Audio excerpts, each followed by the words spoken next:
The last many months we were studying the important role of a woman. ಕಳೆದ ಅನೇಕ ತಿಂಗಳುಗಳಿಂದ ಸ್ತ್ರೀಯರ ಪ್ರಾಮುಖ್ಯವಾದ ಪಾತ್ರೆ ಏನೆಂಬುದಾಗಿ ನಾವು ನೋಡ್ತಾ ಬಂದೆವು. After that, we were looking at many of the women in the Bible, especially in the Old Testament. ಅದಾದ ನಂತರ ನಾವು ವಿಶೇಷವಾಗಿ ಹಳೆ ಒಡಂಬಡಿಕೆಯಲ್ಲಿ ಅನೇಕ ಸ್ತ್ರೀಯರ ಜೀವಿತವನ್ನು ನಾವು ಕಲಿತಾ ಬಂದೆವು. Some of the names are mentioned, some of the names are not mentioned. ಆ ಸ್ತ್ರೀಯರಲ್ಲಿ ಕೆಲವರ ಹೆಸರು ಆ ಸತ್ಯವೇದದಲ್ಲಿ ತಿಳಿಸಲ್ಪಟ್ಟಿದೆ, ಕೆಲವರ ಹೆಸರು ಸತ್ಯವೇದದಲ್ಲಿ ಬರೆಯಲ್ಪಡಲಿಲ್ಲ.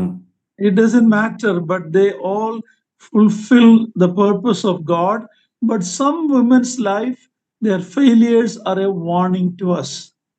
ಆದರೂ ಅವರ ಹೆಸರು ಬರೆಯಲ್ಪಡದೇ ಇದ್ರು ಸಹ ಅವರು ಆ ದೇವರು ಅವರಿಗೆ ಕೊಟ್ಟ ಒಂದು ಪಾತ್ರವನ್ನು ಅಥವಾ ಆ ಒಂದು ನೆರವೇರಿಸಿ ಬಂದರು. ಮತ್ತು ಕೆಲವು ಸಹೋದರಿಯರು ಅವರ ಒಂದು ಜೀವಿತದ ಸೋಲ್ವಿಕೆಗಳು ನಮಗೆ ಎಚ್ಚರಿಕೆಯಾಗಿ ಕೊಡಲ್ಪಟ್ಟಿವೆ. Last week we were studying about Miriam, the sister of Moses. ಕಳೆದ ವಾರ ಮೋಶೆಯ ಸಹೋದರಿ ಅಥವಾ ಅಕ್ಕ ಆಗಿರುವ ಮಿರಿಯಮಳ ಕುರಿತಾಗಿ ನಾವು ಧ್ಯಾನ ಮಾಡುತ್ತಾ ಬಂದೆವು. A woman who was highly privileged to be called the first prophetess in Israel. Israel ದೇಶದಲ್ಲಿ ಪ್ರಥಮ ಪ್ರವಾದಿನಿ ಎಂಬುದಾಗಿ ಉನ್ನತವಾದ ಒಂದು ಕರುವಿಕೆ ಅಥವಾ ಒಂದು ಪಾತ್ರ ಅವಳಿಗಿತ್ತು. She did not take the role of a man, but within that she became a worshipping, a praising sister in Israel after the Red Sea was divided when Israel went on the other side. ಇಸ್ರಾಯೇಲರು ಆ ಕೆಂಪು ಸಮುದ್ರವನ್ನು ದಾಟಿ ಆಚೆದಡಕ್ಕೆ ಬಂದ ನಂತರ ಮಿರಿಯಮಳು ಆ ಪುರುಷನ ಪಾತ್ರವನ್ನು ಆಕೆ ತೆಗೆದುಕೊಳ್ಳಲಿಲ್ಲ, ಆದರೆ ಆಕೆಗಿದ್ದ ಒಂದು ಪಾತ್ರದಲ್ಲಿ ದೇವರನ್ನು ಸ್ತುತಿಸುವ ಹಾಗೆ ಮತ್ತು ಆರಾಧಿಸುವ ಹಾಗೆ ಆಕೆ ಮುಂದಾಳತ್ವವನ್ನು ವಹಿಸಿದಳು. She was a leader of the sisters. She was encouraging the sisters to praise and worship God. ಆಕೆ ಆ ಸ್ತ್ರೀಯರ ಮಧ್ಯದಲ್ಲಿ ನಾಯಕಿಯಾಗಿದ್ದಳು ಮತ್ತು ಸಹೋದರಿಯರನ್ನು ದೇವರಿಗೆ ಸ್ತೋತ್ರ ಮತ್ತು ಆರಾಧನೆಯನ್ನು ಸಲ್ಲಿಸುವ ಹಾಗೆ ಪ್ರೋತ್ಸಾಹಿಸಿದಳು. Much later, jealousy came into her life, and we know what happened to her. ಆದರೆ ಅನೇಕ ವರ್ಷಗಳಾದ ನಂತರ ಆಕೆಯಲ್ಲಿ ಅಸೂಯೆ ಬಂತು. ಅದರ ಪರಿಣಾಮವಾಗಿ ಏನು ನಡೆಯುತ್ತೆ ಎಂಬುದಾಗಿ ನಮಗೆ ತಿಳಿದಿದೆ. She became a leper by God's judgment, and she had to pay the price. And the travel of Israelites were delayed by 1 week because she was sent out from the camp. ಇದರ ಪರಿಣಾಮವಾಗಿ ದೇವರ ನ್ಯಾಯ ತೀರ್ಪು ಆಕೆಯ ಮೇಲೆ ಬಂದು ಆಕೆ ಒಬ್ಬ ಕುಷ್ಠರೋಗಿ ಆದಳು. ಅದು ಮಾತ್ರವಲ್ಲದೆ ಇಸ್ರಾಯೇಲರ ಪ್ರಯಾಣವೂ ಸಹ ಅದು ಒಂದು ವಾರ ತಡವಾಗಿ ಹೋಯಿತು. And so we have to be very careful about blaming God's servants or those who are in leadership. No jealousy should be in our life. So ಇದರಿಂದ ನಾವು ತುಂಬಾ ಎಚ್ಚರಿಕೆಯಾಗಿರಬೇಕು.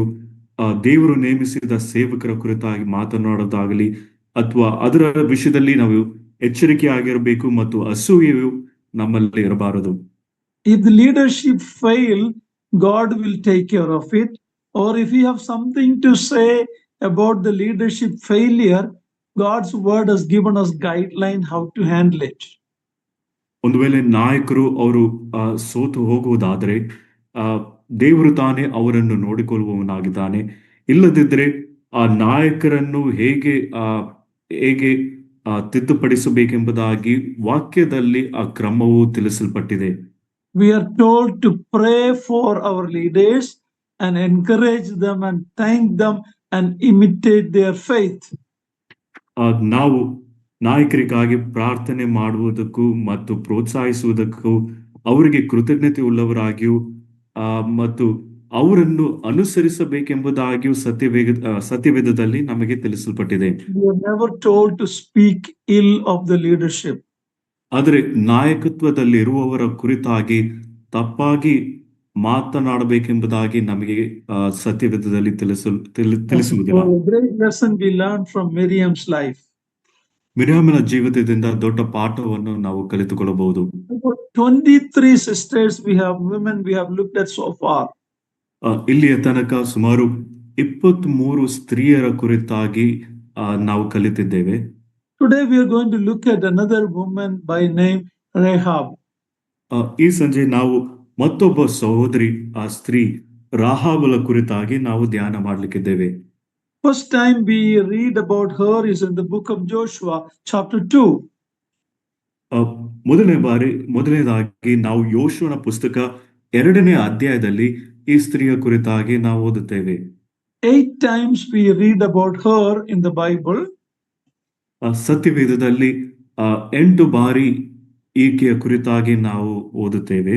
5 times her name is in the book of Joshua. 5 ಬಾರಿ ಆಕೆಯ ಹೆಸರು ಯೋಶುವನ ಪುಸ್ತಕದಲ್ಲಿ ತಿಳಿಸಲ್ಪಟ್ಟಿದೆ. 3 times it is in the New Testament. ಮತ್ತು 3 ಬಾರಿ ಆಕೆಯ ಹೆಸರು ಹೊಸ ಒಡಂಬಡಿಕೆಯಲ್ಲಿ ತಿಳಿಸಲ್ಪಟ್ಟಿದೆ. Everywhere her name is mentioned, she is mentioned as a prostitute, harlot. ಆದರೆ ಪ್ರತಿ ಬಾರಿ ಆಕೆಯ ಹೆಸರು ಸೂಚಿಸಲ್ಪಡುವಾಗ ಅಥವಾ ತಿಳಿಸಲ್ಪಡುವಾಗ ಆಕೆ ಒಬ್ಬ ಸೂಲೆ ಎಂಬುದಾಗಿ ತಿಳಿಸಲ್ಪಟ್ಟಿದೆ.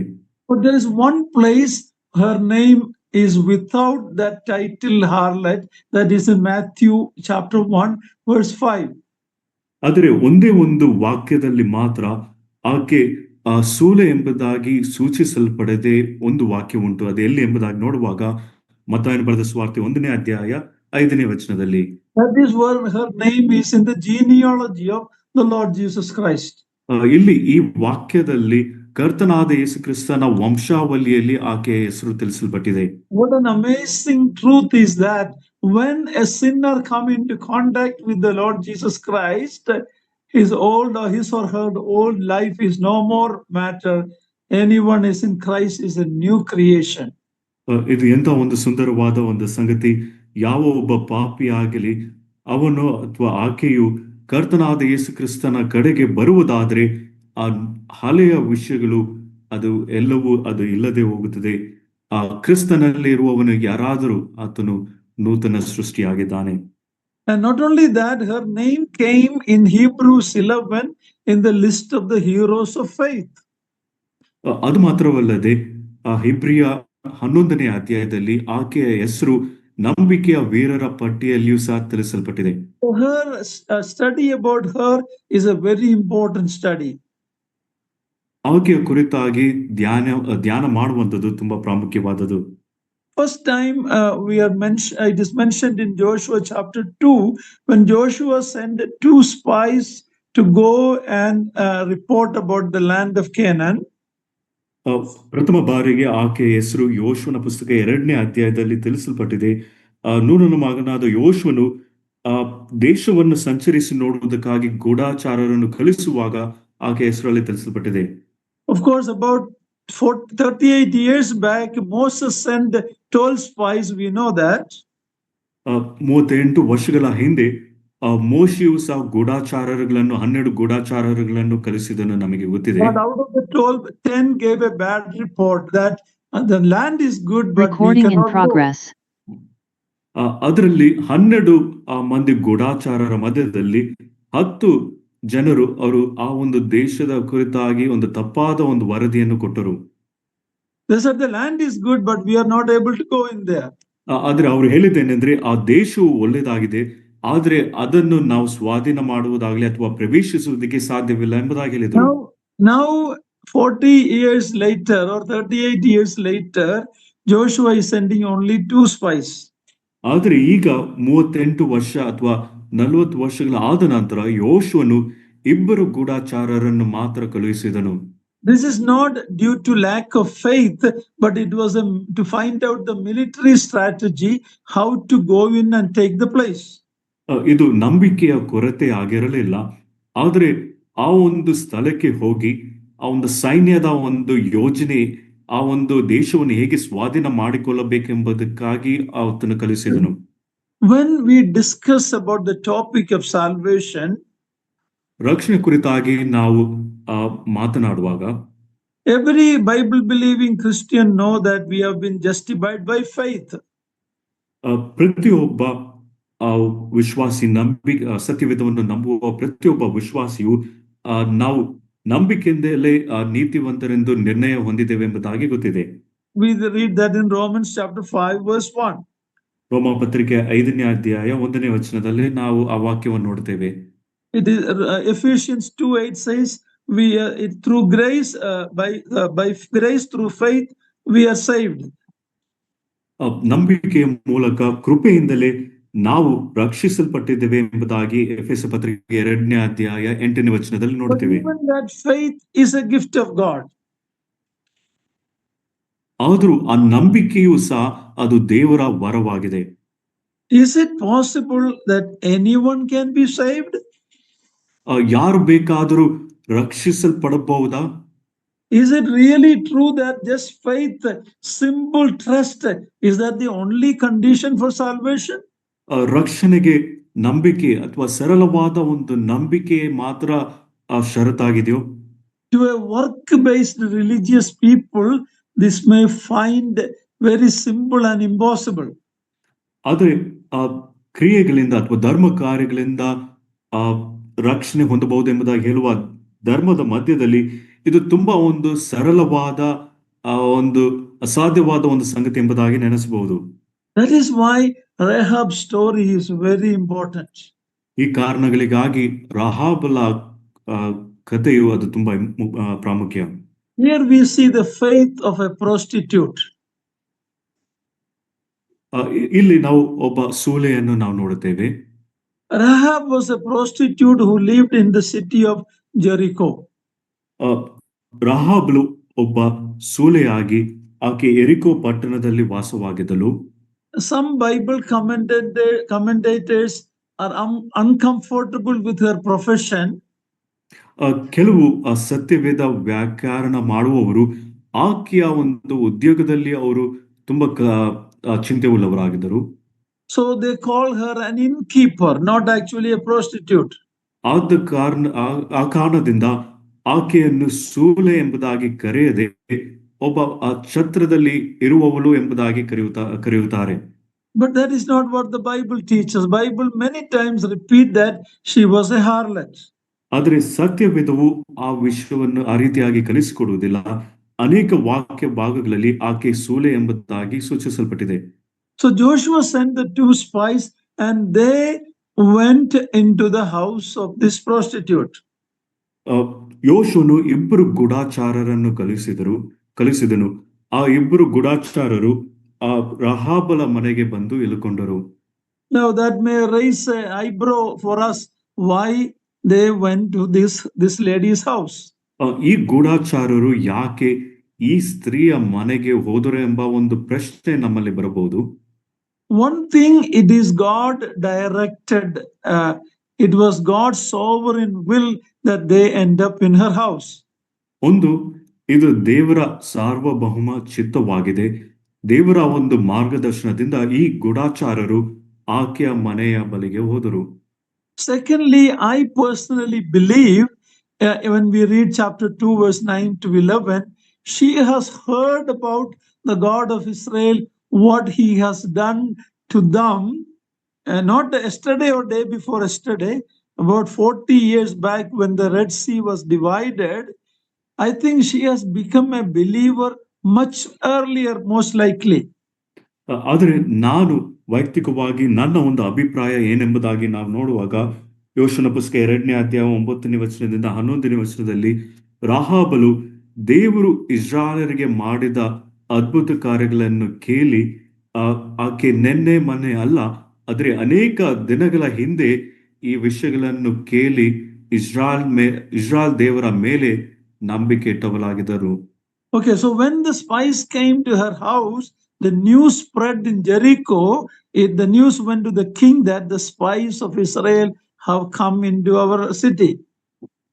ಈ ಗೂಢಚಾರರು ಎರಿಕೋ ಪಟ್ಟಣಕ್ಕೆ ಸೇರಿದ ನಂತರ ಅಲ್ಲಿರುವ ಜನರಿಗೆ ಈ ದೇಶವನ್ನು ಸಂಚರಿಸಿ ನೋಡುವುದಕ್ಕೆ ಗೂಢಚಾರರು ಬಂದಿದ್ದಾರೆ ಎಂಬ ಒಂದು ಸುದ್ದಿ ಆ ದೇಶದಲ್ಲಿ ತಲುಪಿತು. So the king sent the troops to her house asking her to bring them out. ಆದ್ದರಿಂದ ಅರಸನು, ಎರಿಕೋ ಪಟ್ಟಣದ ಅರಸನು ಆ ಗೂಢಚಾರರನ್ನು ತಂದು ಒಪ್ಪಿಸುವ ಹಾಗೆ ಕೆಲವರನ್ನು ರಾಹಾಬಳ ಮನೆಗೆ ಕಳುಹಿಸಿದನು. Now we read that she told a lie, but protected the spies in her house and told, yeah, they came, but they left. Please go and look, towards the river Jordan. They may be somewhere there. So she told a lie. ಆದರೆ ಆಕೆ ಸುಳ್ಳಾಡಿದಳು. ಆಕೆ ಹೇಳಿದ ಮಾತು, ಹೌದು, ಅವರು ನನ್ನ ಬಳಿಗೆ ನನ್ನ ಮನೆಯ ಬಳಿಗೆ ಮನೆಯಲ್ಲಿ ಬಂದರು, ಆದರೆ ಎಲ್ಲಿಂದ ಬಂದವರು ಎಂಬುದಾಗಿ ನನಗೆ ಗೊತ್ತಿಲ್ಲ. ಒಂದು ವೇಳೆ ಅವರು ಯೋರ್ದಾನ್ ಹೊಳೆ ದಾಟಿ ಹೋಗಿರಬಹುದು, ನೀವು ಬೆನ್ನಟ್ಟಿ ಹೋಗಿ ಎಂಬುದಾಗಿ ಆಕೆ ಹೇಳಿದಳು. So naturally a question will come, is it okay to tell a lie in certain situation? ಇಲ್ಲಿ ಸ್ವಾಭಾವಿಕವಾಗಿ ಒಂದು ಪ್ರಶ್ನೆ ಬರುತ್ತದೆ, ಇಂಥ ಒಂದು ಪರಿಸ್ಥಿತಿಗಳಲ್ಲಿ ಅಥವಾ ಕೆಲವು ಪರಿಸ್ಥಿತಿಗಳಲ್ಲಿ ನಾವು ಸುಳ್ಳಾಡಬಹುದಾ? Certain culture, like even in our country, lying is very normal for that culture. ಕೆಲವು ಸಂಸ್ಕೃತಿಯಲ್ಲಿ, ವಿಶೇಷವಾಗಿ ನಮ್ಮ ದೇಶದಲ್ಲಿಯೂ ಸಹ ಅದು ಸುಳ್ಳಾಡುವುದು ತುಂಬಾ ಸಾಮಾನ್ಯವಾಗಿದೆ. In Titus 1:13, Apostle Paul talks to Titus about the Cretan people. They are naturally liars. ಪೌಲನು ತೀತನಿಗೆ ಬರೆದ ಪತ್ರಿಕೆಯಲ್ಲಿ 1ನೇ ಅಧ್ಯಾಯ 13ನೇ ವಚನದಲ್ಲಿ ಕ್ರೇತ ದ್ವೀಪದ ಜನರ ಕುರಿತಾಗಿ ಮಾತನಾಡುತ್ತಿದ್ದಾನೆ. ಅವರು ವಿಷಯವಾಗಿ ಆತನು ಹೇಳಿದ ಮಾತು, ಅವರು ಸ್ವಾಭಾವಿಕವಾಗಿ ಸುಳ್ಳಾಡುವವರು. Now, Bible records the lie that she said, but it is not commending that. ಸತ್ಯವೇದವು ರಾಹಾಬಳು ಹೇಳಿದ ಸುಳ್ಳನ್ನು ಅಲ್ಲಿ ಸುಳ್ಳು ಬರೆಯಲ್ಪಟ್ಟಿದೆ, ಆದರೆ ಸತ್ಯವೇದವು ಎಂದಿಗೂ ಪ್ರಶಂಸಿಸುವುದಿಲ್ಲ. Bible actually approves her faith, not her lie. ಸತ್ಯವೇದವು ಆಕೆಯ ನಂಬಿಕೆಯನ್ನು ಸಾಬೀತುಪಡಿಸುತ್ತದೆ, ಆದರೆ ಆಕೆಯ ಸುಳ್ಳನ್ನು ಪ್ರಶಂಸೆ ಮಾಡುವುದಿಲ್ಲ. But as New Testament believers, we are told to speak the truth to one another. Do not lie, but speak the truth. ಆದರೆ ಹೊಸ ಒಡಂಬಡಿಕೆ ವಿಶ್ವಾಸಿಗಳಾಗಿ ನಮಗೆ ನಾವು ಸುಳ್ಳಾಡದೆ ಒಬ್ಬರಿಗೊಬ್ಬರು ಸತ್ಯವನ್ನೇ ಆಡಬೇಕೆಂಬುದಾಗಿ ನಮಗೆ ಆಜ್ಞಾಪಿಸಲ್ಪಟ್ಟಿದೆ. Now let us look at her faith. Chapter 2, 9 to 11. Please read it. ನಾವು ಈಗ ಆಕೆಯ ನಂಬಿಕೆ ಕುರಿತಾಗಿ ನೋಡೋಣ. 2ನೇ ಅಧ್ಯಾಯ 9ನೇ ವಚನದಿಂದ 11ನೇ ವಚನವನ್ನು ಓದಿಕೊಳ್ಳೋಣ. Rajesh, somebody can read it. Yes, brother. ಬಳಿಕ ಬಂದು ಹೇಳಿದ್ದೇನೆಂದರೆ, ಯೆಹೋವನು ಈ ದೇಶವನ್ನ ನಿಮಗೆ ಕೊಟ್ಟಿರುವುದನ್ನ ಬಲ್ಲೆನು. ನಿಮ್ಮ ನಿಮಿತ್ತ ನಮಗೆ ಮಹಾಭೀತಿ ಉಂಟಾಗಿದೆ. ದೇಶದ ನಿವಾಸಿಗಳೆಲ್ಲರೂ ಕಂಗೆಟ್ಟು ಹೋಗಿದ್ದಾರೆ. ನೀವು ಐಗುಪ್ತದಿಂದ ಹೊರಟು ಬಂದ ಮೇಲೆ ಯೆಹೋವನು ನಿಮ್ಮ ಮುಂದೆ ಕೆಂಪು ಸಮುದ್ರವನ್ನ ಬತ್ತಿಸಿ ಬಿಟ್ಟಿದನು. ನೀವು ಯೋರ್ದನಿನ ಆಚೆಯಲ್ಲಿರುವ ಸಿಯೋನ್, ಹೋಗ್ ಎಂಬ ಅಮೋರಿಯರ ಅರಸರಿಬ್ಬರನ್ನ ನಿರ್ಮೂಲ ಮಾಡಿದ್ದನ್ನ ಕೇಳಿ ನಮ್ಮ ಎದೆ ಒಡೆದು ಹೋಯಿತು. ನಿಮ್ಮನ್ನ ಎದುರಿಸುವ ಧೈರ್ಯವು ಒಬ್ಬನಲ್ಲಿಯೂ ಇಲ್ಲ. ನಿಮ್ಮ ದೇವರಾದ ಯೆಹೋವನೊಬ್ಬನೇ ಪರಲೋಕದಲ್ಲಿಯೂ ಭೂಲೋಕದಲ್ಲಿಯೂ ದೇವರು. 11 ಆಯ್ತಾ brother? Yeah. Yeah. So she is telling that we all heard about your God and how amazing he is, what he has done for you Israelites. ಆಕೆ ಹೇಳುವ ಮಾತು, ನಾವೆಲ್ಲರೂ ನಿಮ್ಮ ದೇವರಾದ ಇಸ್ರಾಯೇಲ್ ದೇವರು ನಿಮಗೆ ಮಾಡಿದ ಮಹತ್ ಕಾರ್ಯವನ್ನು ಕೇಳಿದ್ದೇವೆ ಎಂಬುದಾಗಿ ಆಕೆ ಹೇಳಿದಳು. It is not only her, but the people of the city of Jericho heard about the God of Israel. ಎರಿಕೋ ಪಟ್ಟಣದ ಜನರು ಇಸ್ರಾಯೇಲ್ ದೇವರ ಕುರಿತಾಗಿ ಕೇಳುವುದು ಮಾತ್ರವಲ್ಲದೆ, she is the one who believed. Others heard it, they feared and trembled, but there was no change in their heart. ಇತರ ಜನರು ಅವರು ಇಸ್ರಾಯೇಲ್ ದೇವರ ಕುರಿತಾಗಿ ಕೇಳಿದರು ಮತ್ತು ಅವರ ಎದೆ ಒಡೆದು ಹೋಯಿತೆಂಬುದಾಗಿ ಅವರು ಹೇಳಿದರು. ಆದರೆ ಈಕೆ ಮಾತ್ರ, ರಾಹಾಬಳು ಮಾತ್ರ ಇಸ್ರಾಯೇಲ್ ದೇವರ ಮೇಲೆ ನಂಬಿಕೆ ಇಟ್ಟಳು. In verse 9 she says, I know that your Lord has given the land to you. 9ನೇ ವಚನದಲ್ಲಿ ಆಕೆ ಹೇಳುವ ಮಾತು, ಯೆಹೋವನು ಈ ದೇಶವನ್ನು ನಿಮಗೆ ಕೊಟ್ಟಿರುವುದನ್ನು ಬಲ್ಲೆನು. See, even Israelites earlier, we know, they did not believe God. Here is a Gentile prostitute telling that I know your God is already given the land to you. ಇಲ್ಲಿ ಒಬ್ಬ ಅನ್ಯ ದೇಶದ ಸ್ತ್ರೀಯು ಆಕೆ ಹೇಳುವ ಒಂದು ಮಾತು, ಈಗಾಗಲೇ ಈ ದೇಶವನ್ನು ಯೆಹೋವನು ನಿಮಗೆ ಕೊಟ್ಟಿರುವುದನ್ನು ಬಲ್ಲೆನು ಎಂಬುದಾಗಿ ಆಕೆ ಹೇಳಿದಳು. Remember when the Lord Jesus Christ was in this world, that he saw a centurion, a Gentile centurion's faith, a Phoenician woman's Gentile woman's faith, and said he was amazed and said, I have never seen such faith in Israel.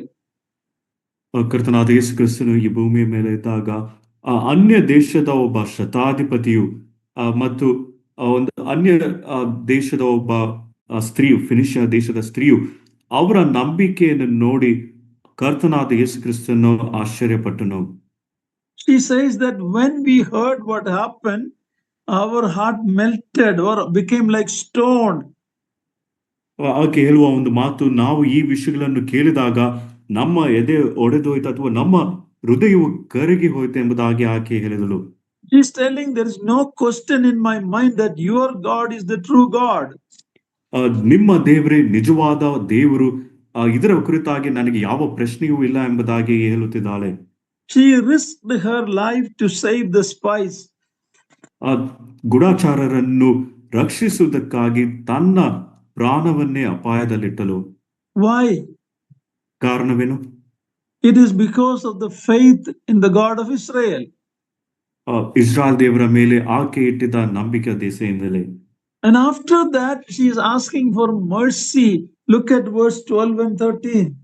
ಇದಾದ ನಂತರ 12 ಮತ್ತು 13ನೇ ವಚನದಲ್ಲಿ ಆಕೆ ತನ್ನ ಮೇಲೆ ದಯೆ ತೋರಿಸಬೇಕೆಂಬುದಾಗಿ ಕೇಳಿಕೊಳ್ಳುತ್ತಿದ್ದಾಳೆ. Please read 12 and 13, chapter 2. ಈಗ ನೀವು ನನಗೆ ನಂಬತಕ್ಕ ಒಂದು ಗುರುತು ಕೊಟ್ಟು ನಾನು ನಿಮಗೆ ದಯ ತೋರಿಸಿದಂತೆ ನೀವು ನನ್ನ ತಂದೆಯ ಮನೆಯವರಿಗೆ ದಯ ತೋರಿಸುವುದಾಗಿಯೂ.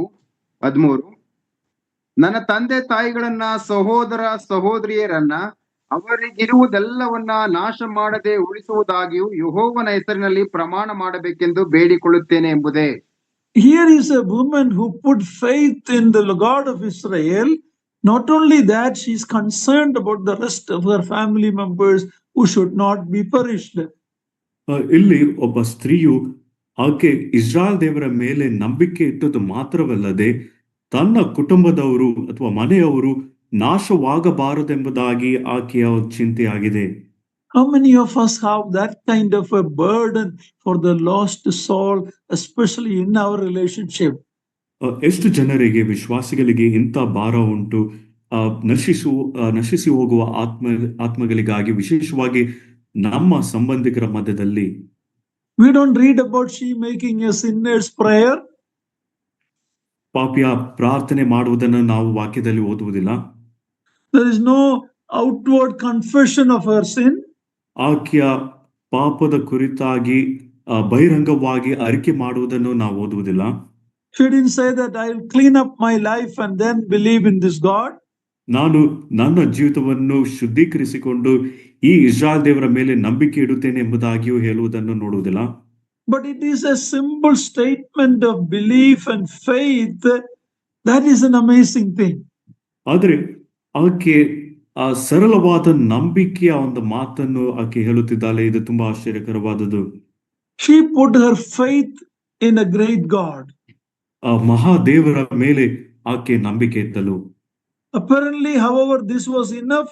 She began her walk of faith with the living God perhaps years before.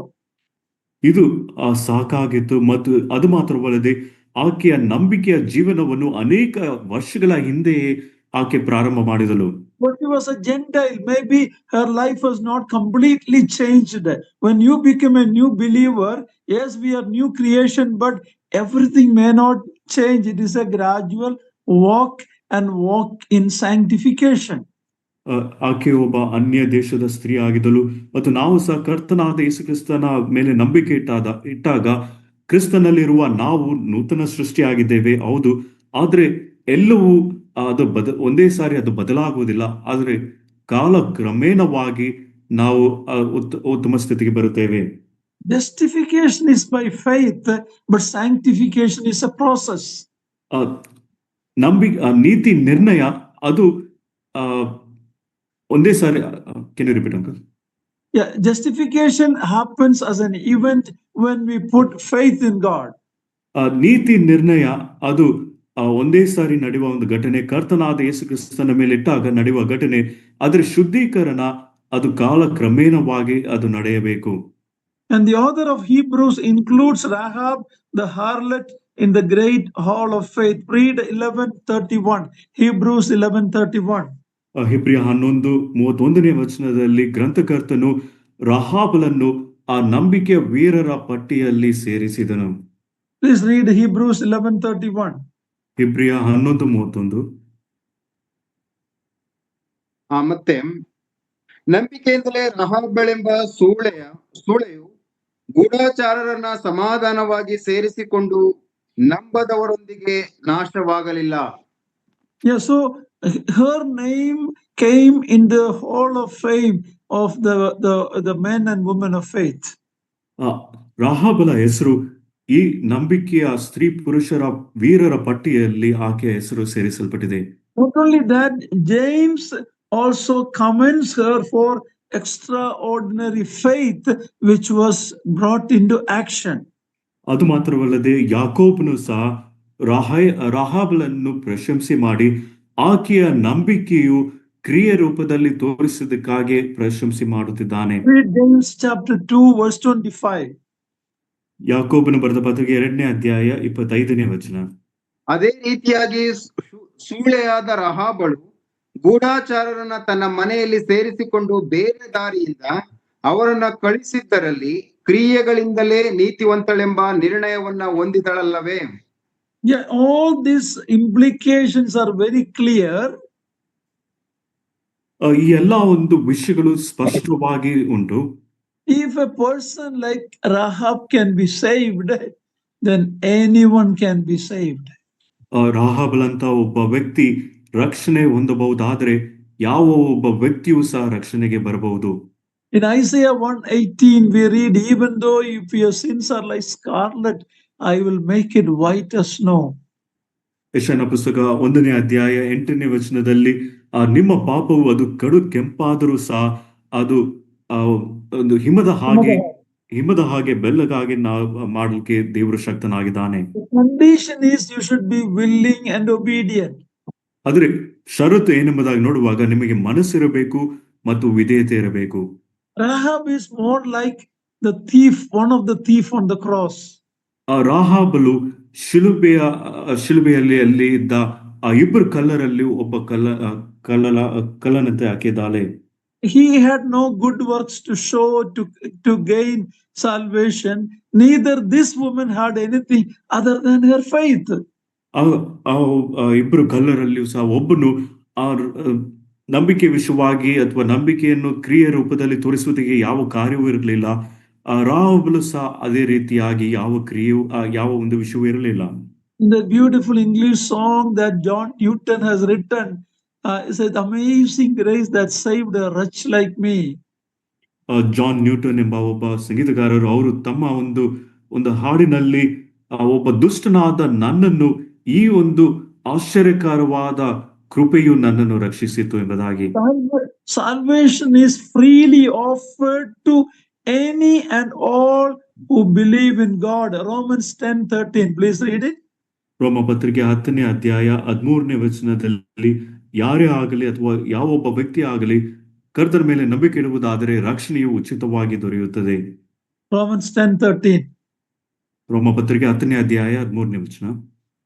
ಕರ್ತನ ನಾಮವನ್ನು ಹೇಳಿಕೊಳ್ಳುವವರೆಲ್ಲರಿಗೂ ರಕ್ಷಣೆಯಾಗುವುದೆಂದು ಬರೆದದೆ. Yeah, that is what we see in the story of Rahab. ರಾಹಾಬಳ ಜೀವಿತದಲ್ಲಿಯೂ ಸಹ ಇದೇ ನಾವು ನೋಡುವಂತದ್ದಾಗಿದೆ. She is justified by faith. ಆಕೆಯು ನಂಬಿಕೆಯಿಂದಲೇ ನೀತಿ ನಿರ್ಣಯ ಹೊಂದಿದಳು. It is not a great faith in God, but faith in a great God. ಇದು ಒಂದು ದೇವರ ಮೇಲೆ ಒಂದು ದೊಡ್ಡ ಒಂದು ಮಹಾ ನಂಬಿಕೆ ಅಲ್ಲ, ಆದರೆ ಮಹಾ ದೇವರ ಮೇಲೆ ಆಕೆ ಇಟ್ಟ ನಂಬಿಕೆಯಾಗಿದೆ. He is not attempting to reform her life, but asking God to redeem her. ಇಲ್ಲಿ ಆಕೆಯ ಜೀವಿತವನ್ನು ಬದಲಾಯಿಸುವುದಕ್ಕೆ ಒಂದು ಪ್ರಯತ್ನವಲ್ಲ, ಆದರೆ ದೇವರಲ್ಲಿ ತನ್ನ ಜೀವಿತವನ್ನು ಬಿಡುಗಡೆ ಮಾಡುವುದಕ್ಕಾಗಿ ಬೇಡಿಕೊಳ್ಳುತ್ತಿದ್ದಾಳೆ. In going back to Joshua chapter 2 verse 10, we read there, we have heard, as soon as we heard what your God has done, our heart melted. ಯೋಶುವನ ಪುಸ್ತಕ 2ನೇ ಅಧ್ಯಾಯ 10ನೇ ವಚನಕ್ಕೆ ನಾವು ಬರುವುದಾದ್ರೆ, ಆಕೆ ಹೇಳುವ ಒಂದು ಮಾತು, ಎಲ್ಲಾ ವಿಷಯಗಳನ್ನು ನಾವು ಕೇಳಿದಾಗ ನಮ್ಮ ಎದೆ ಒಡೆದು ಹೋಯಿತು ಎಂಬುದಾಗಿ ಹೇಳಿದಳು. In Acts 2:37, we read when Apostle Peter preached the gospel, the people who heard were pricked in their heart. ಅಪೊಸ್ತಲ ಕೃತ್ಯಗಳು 2ನೇ ಅಧ್ಯಾಯ 37ನೇ ವಚನದಲ್ಲಿ, ಪೇತ್ರನು ಸುವಾರ್ತೆಯನ್ನು ಸಾರಿದಾಗ ಜನರೆಲ್ಲರೂ ಕೇಳಿದರು. ಕೇಳಿದಾಗ ಅವರ ಒಂದು ಹೃದಯವು ಅದು ಅಳುಕು ನಟ್ಟಂತಾಯ್ತು ಎಂಬುದಾಗಿ ನಾವು ಓದುತ್ತೇವೆ. And they said, what must we do to be saved? ಜನರೆಲ್ಲರೂ ಕೇಳಿದ ಪ್ರಶ್ನೆ, ಈಗ ನಾವು ರಕ್ಷಣೆ ಹೊಂದಬೇಕಾದ್ರೆ ನಾವು ಏನು ಮಾಡಬೇಕು? The Jericho city's people all heard it, but they all did not come to faith. ಎರಿಕೋ ಪಟ್ಟಣದಲ್ಲಿರುವ ಜನರೆಲ್ಲರೂ ಈ ವಿಷಯವನ್ನು ಕೇಳಿದರು, ಆದರೆ ಎಲ್ಲರೂ ನಂಬಿಕೆಗೆ ಬರಲಿಲ್ಲ. Christ's word from the cross, both the thieves heard, only one came to faith. ಕರ್ತನಾದ ಯೇಸು ಕ್ರಿಸ್ತನು ಶಿಲುಬೆ ಮೇಲೆ ಎದ್ದು ಮಾತನಾಡಿದನು, ಇಬ್ಬರು ಕಳ್ಳರು ಸಹ ಕೇಳಿದರು, ಆದರೆ ಒಬ್ಬ ಕಳ್ಳನು ಮಾತ್ರ ನಂಬಿಕೆಗೆ ಬಂದನು. One hardened his heart, the other one's heart was melted. ಒಬ್ಬ ಕಳ್ಳನು ತನ್ನ ಹೃದಯವನ್ನು ಕಠಿಣ ಮಾಡಿಕೊಂಡನು, ಮತ್ತೊಬ್ಬ ಕಳ್ಳನು ಈ ಮಾತನ್ನು ಕೇಳಿದಾಗ ತನ್ನ ಹೃದಯವು ಅದು ಕರಗಿ ಹೋಯಿತು. See, when you look at Rahab, her story, there are three things that were actually against her. ರಾಹಬಳ ವಿಷಯವಾಗಿ ನಾವು ನೋಡುವಾಗ 3 ವಿಷಯಗಳು ಆಕೆಯ ವಿರುದ್ಧವಾಗಿ ಉಂಟು. First of all, she was a Gentile from Canaan, a cursed race like the Ruth the Moabite.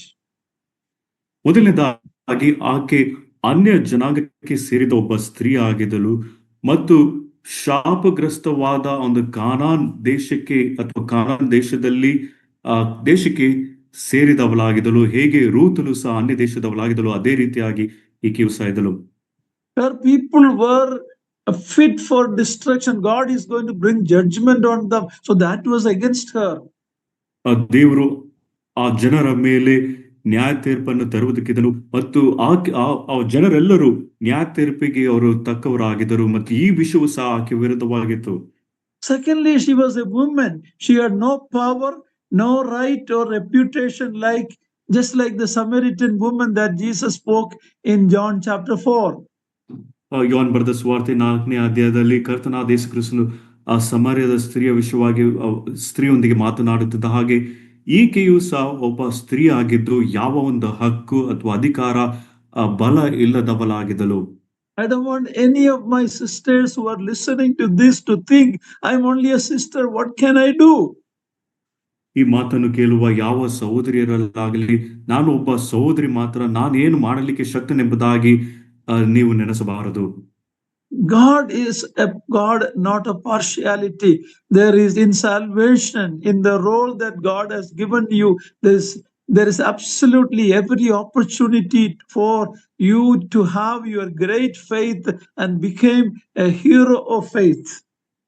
ದೇವರು ಆತನು ಪಕ್ಷಪಾತ ನೋಡುವವನಲ್ಲ, ಆದರೆ ನೀವು ಸಹ ದೇವರ ಮೇಲೆ, ಈ ಮಹಾದೇವರ ಮೇಲೆ ನಂಬಿಕೆ ಇಟ್ಟು ರಕ್ಷಣೆಗೆ ಬಂದು ನೀವು ಸಹ ಬರಬಹುದು. Our brothers and sisters many a times think I'm only a sister, I cannot preach publicly, what can I do? Look at these women in the Bible, how God has used them mightily. ಅನೇಕ ಪ್ರಿಯ ಸಹೋದರಿಯರು ಅವರು ನೆನೆಸುವುದೇನೆಂದ್ರೆ, ನಾನು ಒಬ್ಬ ಸಹೋದರಿ ಮಾತ್ರ, ನಾನು ಪ್ರಸಂಗ ಮಾಡುವುದಾಗಲಿ ಅಥವಾ ಏನು ಮಾಡಲಿಕ್ಕೆ ಶಕ್ತನು ಅಲ್ಲ ಎಂಬುದಾಗಿ. ಆದರೆ ಈ ಸಹೋದರಿಯರನ್ನು ನೋಡಿ, ಅವರು ದೇವರ ಮೇಲೆ ನಂಬಿಕೆ ಇಟ್ಟರು ಮತ್ತು ದೇವರು ತಾನೇ ಅವರನ್ನು ಹೇಗೆ ಅದ್ಭುತವಾಗಿ ಉಪಯೋಗಿಸಿದೆಂಬುದಾಗಿ ಗಮನಿಸುತ್ತೇವೆ. Thirdly, she was a prostitute. Her profession is against her. ಮೂರನೇದಾಗಿ ರಾಹಾಬಳು ಒಬ್ಬ ಸೂಲೆಯಾಗಿದ್ದಳು. ಆಕೆಯ ಒಂದು ಉದ್ಯೋಗ, ಆಕೆ ಮಾಡುವ ಒಂದು ಕೆಲಸವೂ ಸಹ ಆಕೆ ವಿರುದ್ಧವಾಗಿತ್ತು. In spite of all these things that were against her, she put her faith in the God of Israel. ಈ ಎಲ್ಲಾ ವಿಷಯಗಳು ರಾಹಾಬಳ ವಿರುದ್ಧವಾಗಿದ್ದರೂ ಸಹ ಇಸ್ರಾಯೇಲ್ ದೇವರ ಮೇಲೆ ಆಕೆ ನಂಬಿಕೆ ಇಟ್ಟಳು. When you come to Matthew chapter 1 verse 5, we read that she married Salmon, who became the mother of godly Israelite Boaz. Matthew 1:5. ಮತ್ತೊಂದು ಬರೆದ ಸುವಾರ್ತೆ 1ನೇ ಅಧ್ಯಾಯ 5ನೇ ವಚನದಲ್ಲಿ ನಾವು ನೋಡುತ್ತೇವೆ, ಈಕೆಯು ಸಾಲ್ಮಾನ್ ಎಂಬ ಒಬ್ಬ ವ್ಯಕ್ತಿಯನ್ನು ಮದುವೆ ಮಾಡಿಕೊಂಡಳು ಮತ್ತು ಬೋವಾಜ್ಗೆ ತಾಯಿಯಾದಳು ಎಂಬುದಾಗಿ ನೋಡುತ್ತೇವೆ. In other words, she became the second mother-in-law for Ruth. ಇನ್ನೊಂದು ಮಾತಿನಲ್ಲಿ ರೂತಲಿಗೆ ಎರಡನೆಯ ಒಂದು ಅತ್ತೆಯಾಗಿ ಆಕೆ ಆದಳು. Just like the godly Moabites who became the great grandmother of King David and ancestor of Jesus Christ, this Rahab also came into that line. ಈ ಮೋಹಾಬ್ಯರು ಸಹ Ruth. Can you repeat that? How Ruth, the Moabite, was from a cursed people, how she came into contact in the line of King David and Jesus Christ. ರೂತಲು ಸಹ ಅನ್ಯ ದೇಶಕ್ಕೆ ಸೇರಿದವಳಾದಳು. ಆದರೆ ಈಕೆ ಬೋವಾಜನ್ನು ಮದುವೆ ಮಾಡಿಕೊಂಡು ಹೇಗೆ ಆ ಒಂದು ದಾವೀದನ ಒಂದು ವಂಶಾವಳಿಯಲ್ಲಿ ಮತ್ತು ಕರ್ತನಾದ ಯೇಸು ಕ್ರಿಸ್ತನ ವಂಶಾವಳಿಯಲ್ಲಿಯೂ ಆಕೆ ಬಂದಳು ಎಂಬುದಾಗಿ ನೋಡುತ್ತೇವೆ. Rahab's story is a true saving faith story. ರಾಹಾಬಳ ಕಥೆಯು ಅದು ನಿಜವಾಗ್ಲೂ ಒಂದು ರಕ್ಷಣೆಗೆ ನಡೆಸುವ ಒಂದು ನಿಜವಾದ ಒಂದು ನಂಬಿಕೆಯ ಒಂದು ಕಥೆಯಾಗಿದೆ. Judgment is imminent on the city of Jericho. ಎರಿಕೋ ಪಟ್ಟಣದ ಮೇಲೆ ನ್ಯಾಯ ತೀರ್ಪು ಅದು ತಕ್ಷಣ ಬರಲಿಕ್ಕೆ ಉಂಟು. All in Jericho are doomed for destruction. ಎರಿಕೋ ಪಟ್ಟಣದಲ್ಲಿರುವ ಪ್ರತಿಯೊಬ್ಬರು ಅವರು ನಾಶನಕ್ಕೆ ಗುರಿಯಾಗಿದ್ದರು. In other words, Rahab is a picture of all mankind. ಇನ್ನೊಂದು ಮಾತಿನಲ್ಲಿ ರಾಹಾಬಳು ಸಹ ಎಲ್ಲ ಮಾನವ ಕುಲಕ್ಕೆ ಚಿತ್ರವಾಗಿದ್ದಾಳೆ. The wrath and judgment of God hung over her. ದೇವರ ನ್ಯಾಯ ತೀರ್ಪು ಮತ್ತು ದೇವರ ಕೋಪವು ಆಕೆಯ ಮೇಲೆ ಇತ್ತು. She was guilty of a shameful, vile sin, a sin characteristic of Gentile nations.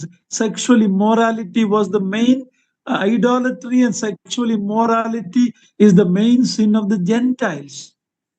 ಈ ಅನ್ಯ ಜನರ ವಿಷಯವಾಗಿ ನೋಡುವಾಗ ವಿಗ್ರಹಾರಾಧನೆ ಮತ್ತು ಅನೈತಿಕವಾದ ವಿಷಯಗಳು ಅದು ದೊಡ್ಡ ಒಂದು ವಿಷಯವಾಗಿತ್ತು. ಮತ್ತು ರಾಹಾಬಳು ಸಹ ಆಕೆ ಈ ಒಂದು ಪಾಪದ ಅಳುಕಿನಿಂದಲೂ ಮತ್ತು ಅವಮಾನಕರವಾದ ಈ ಒಂದು ಕೆಲಸವನ್ನು ಮಾಡುವವಳಾಗಿದ್ದಳು.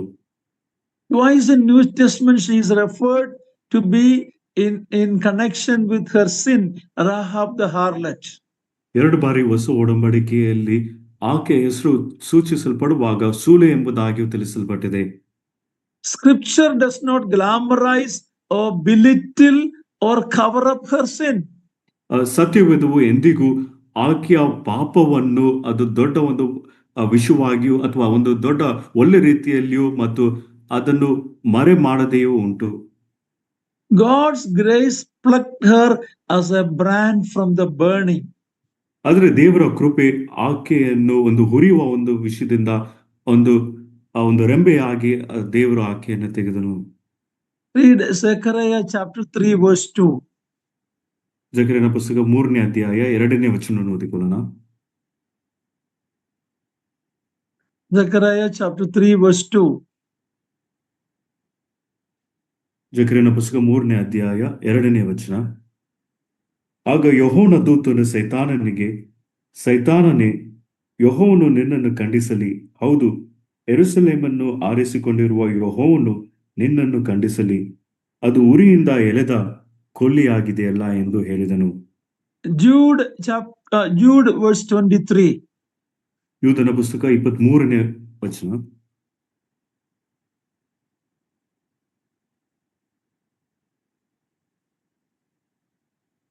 ಅವರನ್ನು ಬೆಂಕಿಯ ಬಾಯೊಳಗಿಂದ ಎಳಕೊಂಡು ರಕ್ಷಿಸಿರಿ. ಕೆಲವರನ್ನು she is like somebody who was plucked out of like a brand from the burning. ಬೆಂಕಿಯ ಬಾಯೊಳಗಿಂದ ಎಳಕೊಂಡು ರಕ್ಷಿಸಿದ ಹಾಗೆ ರಾಹಾಬಳು ಇದ್ದಾಳೆ. When you look at Rahab's life, she had nothing to commend her to God. ರಾಹಾಬಳ ಜೀವಿತವನ್ನು ನೋಡುವಾಗ ದೇವರಿಗೆ ಅಥವಾ ದೇವರಿಂದ ಪ್ರಶಂಸೆ ಹೊಂದುವುದಕ್ಕೆ ಯಾವ ವಿಷಯವೂ ಆಕೆಯಲ್ಲಿ ಇರಲಿಲ್ಲ. she had to be saved, it is only by the grace of God.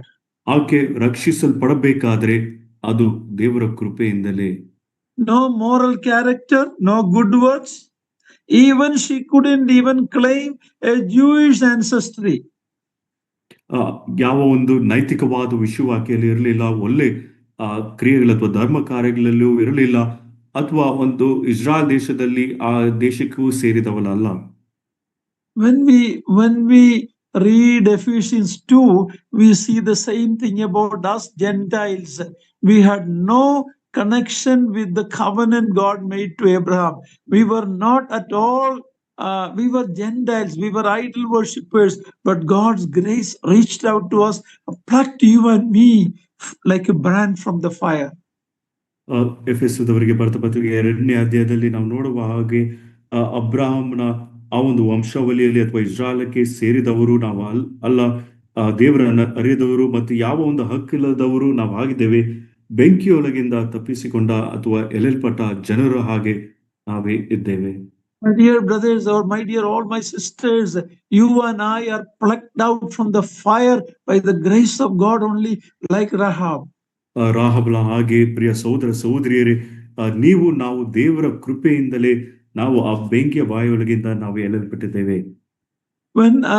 When James is looking for an example of a true faith, ಯಾಕೋಬನು ನಿಜ ನಂಬಿಕೆಗೆ ಒಂದು ಮಾದರಿಯನ್ನು ಆತನು ಹುಡುಕುತ್ತಿರುವಾಗ he found two people. ಅವನು ಎರಡು ವ್ಯಕ್ತಿಗಳನ್ನು ಕಂಡನು. One is Abraham.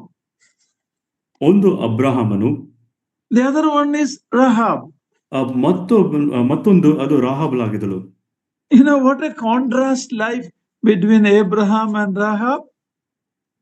ಅಬ್ರಹಾಮನ ಜೀವಿತಕ್ಕೂ ಮತ್ತು ರಾಹಾಬಳ ಜೀವಿತಕ್ಕೂ ಎಂತ ಒಂದು ವಿರುದ್ಧವಿದೆ ಎಂಬುದಾಗಿ ನೋಡಿರಿ.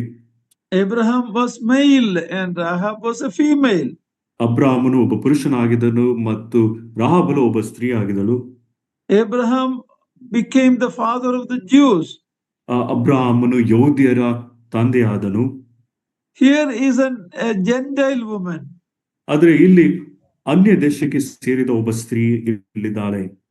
Abraham was a great man of faith. ಅಬ್ರಹಾಮನು ಆತನು ಒಬ್ಬ ದೊಡ್ಡ ನಂಬಿಕೆಯುಳ್ಳ ಒಬ್ಬ ಮನುಷ್ಯನಾಗಿದ್ದನು. Rahab was from the scum of the earth. She was at the bottom of an immoral life. ಆದರೆ ರಾಹಾಬಳ ಕುರಿತಾಗಿ ನೋಡುವಾಗ ಆಕೆ ಅನೈತಿಕ ಜೀವಿತದಲ್ಲಿ ಆತನು ಮುಳುಗಿದಳು ಅಥವಾ ಕೆಳಮಟ್ಟದಲ್ಲಿ ಇದ್ದ ಒಬ್ಬ ಸ್ತ್ರೀ ಆಗಿದ್ದಳು. James is telling these two people brought together, one Abraham and Rahab, actually contrasting character, opposite end, but they both are justified on the same basis of faith. ಆದರೆ ಯಾಕೋಬನು ಈ ಇಬ್ಬರನ್ನು ಅಬ್ರಹಾಮನು ಮತ್ತು ರಾಹಾಬಳನ್ನು ಆತನು ಸೂಚಿಸಿ ಇವರಿಬ್ಬರು ಜೀವಿತ ತದ್ವಿರುದ್ಧವಾಗಿದ್ದರೂ ಸಹ ಆದರೆ ನಂಬಿಕೆಗೆ ಅವರು ಒಂದು ದೊಡ್ಡ ಮಾದರಿ ಆಗಿದ್ದಾರೆ. Dear ones, if good works apply in any way for salvation, Rahab would be the most inappropriate example.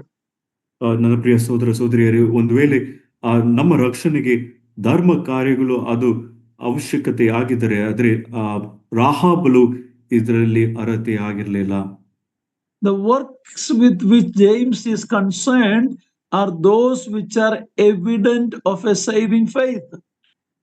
ಯಾಕೋಬನು ಆ ಕ್ರಿಯೆಗಳ ವಿಷಯವಾಗಿ ಆತನು ಮಾತನಾಡುವಾಗ ಅದು ಆ ನಂಬಿಕೆಗೆ ಒಂದು ನಂಬಿಕೆಯನ್ನು ವ್ಯಕ್ತಪಡಿಸುವ ಅಥವಾ ಸೂಚನೆಯಾಗಿರುವ ಕ್ರಿಯೆಗಳ ವಿಷಯವಾಗಿ ಮಾತನಾಡುತ್ತಿದ್ದಾನೆ.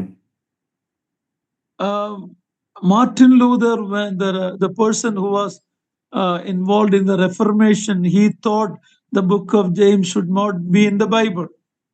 ಮಾರ್ಟಿನ್ ಲೂಥರ್ ಈ ಸುಧಾರಣೆ ಕಾಲದಲ್ಲಿ ಅಥವಾ ಸುಧಾರಣೆ ವಿಷಯವಾಗಿ ಮುಂದಾಳತ್ವವನ್ನು ವಹಿಸಿದನು. ಅವನು ನೆನೆಸಿದ ವಿಷಯವೇನೆಂದರೆ ಯಾಕೋಬನು ಬರೆದ ಪತ್ರಿಕೆಯು ಸತ್ಯವೇದದಲ್ಲಿ ಇರಬಾರದೆಂಬುದಾಗಿ. Because he was saved by reading the book of Romans, where it says salvation is by faith only. ಆದರೆ ಮಾರ್ಟಿನ್ ಲೂಥರ್ ರೋಮ ಪತ್ರಿಕೆಯನ್ನು ಓದಿ ರಕ್ಷಣೆಗೆ ಬಂದನು. ಅಲ್ಲಿ ತಿಳಿಸುವುದೇನೆಂದರೆ ಆ ರಕ್ಷಣೆಗೆ ನಂಬಿಕೆಯು ಅಥವಾ ನಂಬಿಕೆಯಿಂದಲೇ ರಕ್ಷಣೆ ಉಂಟಾಗುತ್ತದೆ ಎಂಬುದಾಗಿ. When he is reading James, it says no, not by faith only, but by works. ಆದರೆ ಅವನು ಯಾಕೋಬನು ಬರೆದ ಪತ್ರಿಕೆಯನ್ನು ಓದುವಾಗ ನಂಬಿಕೆ ಮಾತ್ರವಲ್ಲ, ಆದರೆ ಕ್ರಿಯೆಗಳು ಸಹ ಬೇಕೆಂಬುದಾಗಿ ಅಲ್ಲಿ ತಿಳಿಸಲ್ಪಟ್ಟಿದೆ. Martin Luther thought it was contradictory. Martin Luther ನೆನೆಸಿದ್ದೇನೆಂದ್ರೆ ಇದು ತುಂಬಾ ವಿರುದ್ಧವಾಗಿದೆ ಎಂಬುದಾಗಿ. But a child of God who studies the Bible knows that it is not contradictory, it is complementary. ಆದರೆ ಆ ದೇವರ ಮಗಳು ದೇವರ ವಾಕ್ಯವನ್ನು ಅಧ್ಯಯನ ಮಾಡುವಾಗ ನಮಗೆ ಅರ್ಥವಾಗುತ್ತದೆ ಇದು ವಿರುದ್ಧವಾದದ್ದು ಅಲ್ಲ, ಆದರೆ ಒಂದಕ್ಕೊಂದು ಪೂರಕವಾಗಿದೆ. Someone said like this, salvation is by faith only. ಒಬ್ರು ಈ ರೀತಿಯಾಗಿ ಹೇಳಿದ್ರು, ರಕ್ಷಣೆ ಅದು ನಂಬಿಕೆಯಿಂದಲೇ. Only by faith. ರಕ್ಷಣೆಯು ಅದು ನಂಬಿಕೆಯಿಂದ ಮಾತ್ರವೇ. But such faith will not be alone, it will produce the fruits. ಅಂತ ನಂಬಿಕೆಯು ಅದು ಏಕಾಂಗಿಯಾಗಿರುವುದಿಲ್ಲ, ಆದರೆ ಫಲವನ್ನು ಫಲಿಸುವಂತದಾಗಿದೆ ಎಂಬುದಾಗಿ ಹೇಳಿದರು. Real faith will produce fruit. One is the root, one is the fruit. ನಂಬಿಕೆಯು ಅದು ಫಲವನ್ನು ಫಲಿಸುವಂತದಾಗಿದೆ. ಒಂದು ಅದು ಬೇರಾಗಿದೆ, ಮತ್ತೊಂದು ಅದು ಫಲವಾಗಿದೆ. The root of a plant we cannot see outside. Same way our faith God sees.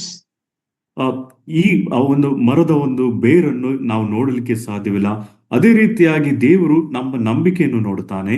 We are justified before God by faith only.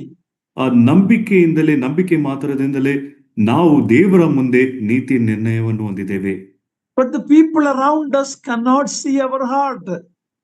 ಆದರೆ ನಮ್ಮ ಸುತ್ತಲಿರುವ ಜನರು ನಮ್ಮ ಹೃದಯವನ್ನು ನೋಡಲಿಕ್ಕೆ ಸಾಧ್ಯವಿಲ್ಲ. What do they see?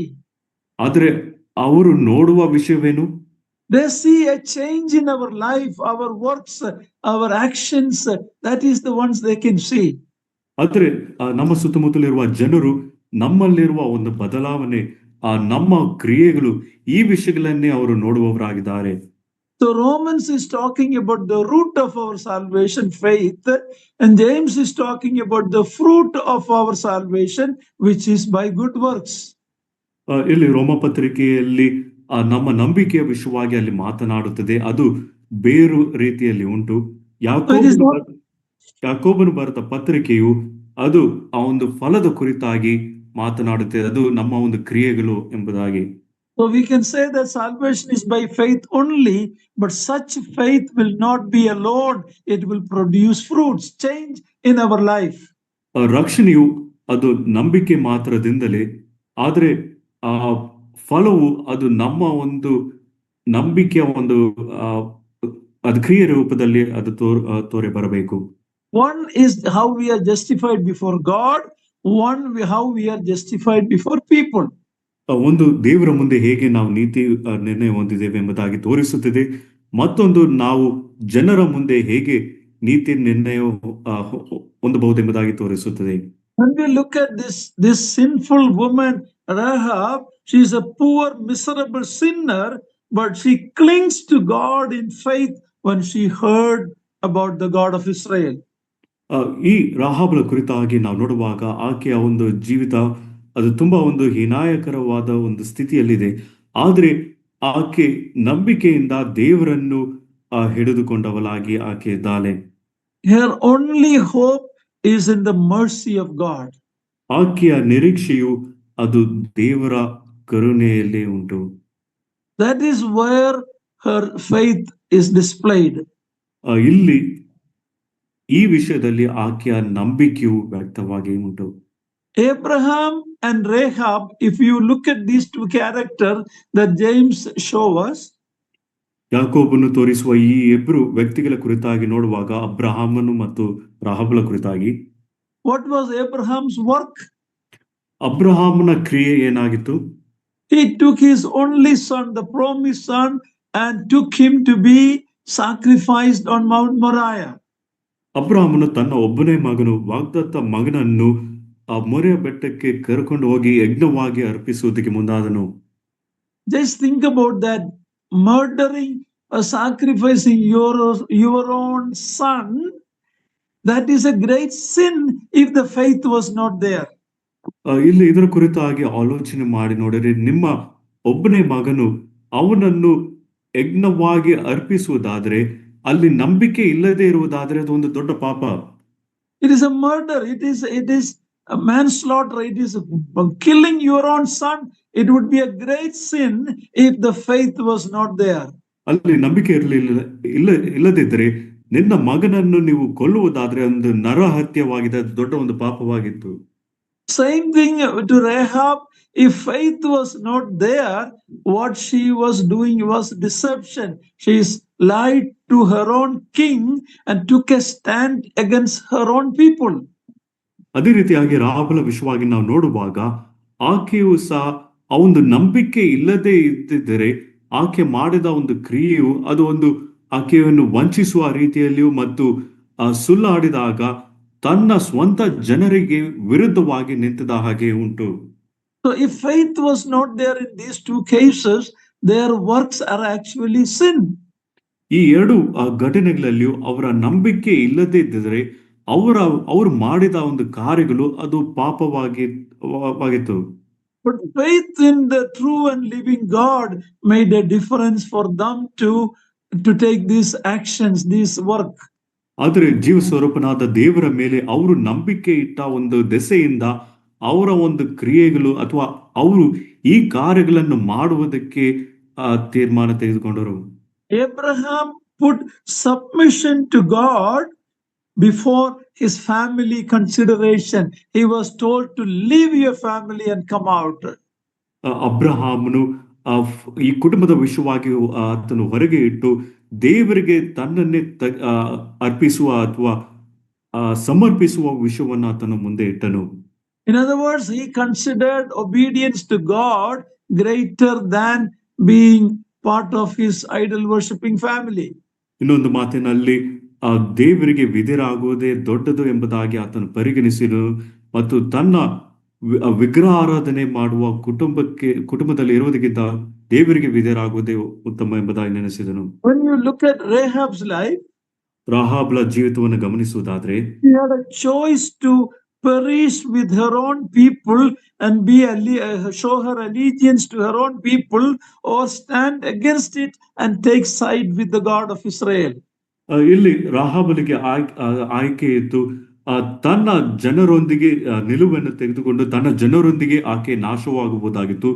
ಇಲ್ಲದಿದ್ದರೆ ಒಂದು ನಿಲುವನ್ನು ತೆಗೆದುಕೊಂಡು ಇಸ್ರಾಯೇಲರ ಕಡೆಗೆ ಆಕೆ ನಿಂತುಕೊಳ್ಳಬಹುದಾಗಿತ್ತು. My dear sisters, my dear brothers, let's read Matthew 10:37.